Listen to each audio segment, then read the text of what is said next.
U.S. military veterans came in their thousands to protest the Dakota Access Pipeline, and they're out in force in harsh conditions. The weather probably kept this confrontation from escalating, as police across the bridge had retreated to shelter themselves. But despite the cold and last Sunday's government decision to look at new routes for the pipeline, the veterans say they're here as long as they're needed. The weather is something that we've never experienced before in our lives. Luckily, we had good logistics and we had brought the proper clothing, and so we learned to adapt. That's why veterans were such a good group to pick.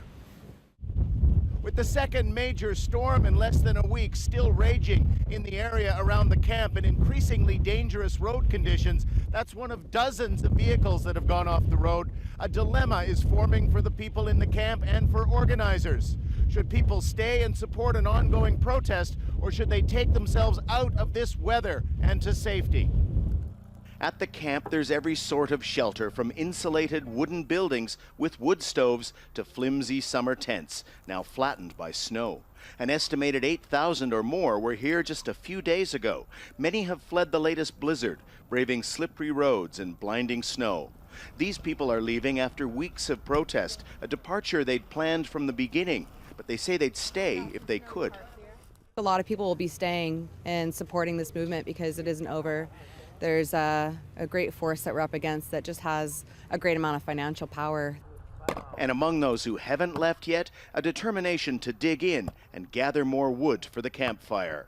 Protest organizers say there are no plans to scale down or close the camp.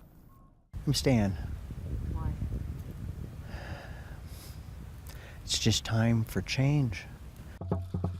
Yet the leadership of the Sioux Nation that called people here months ago to help protect the waters say they should leave for now. You hear this message and you understand that nothing's going to happen and it's time and it's okay to go home.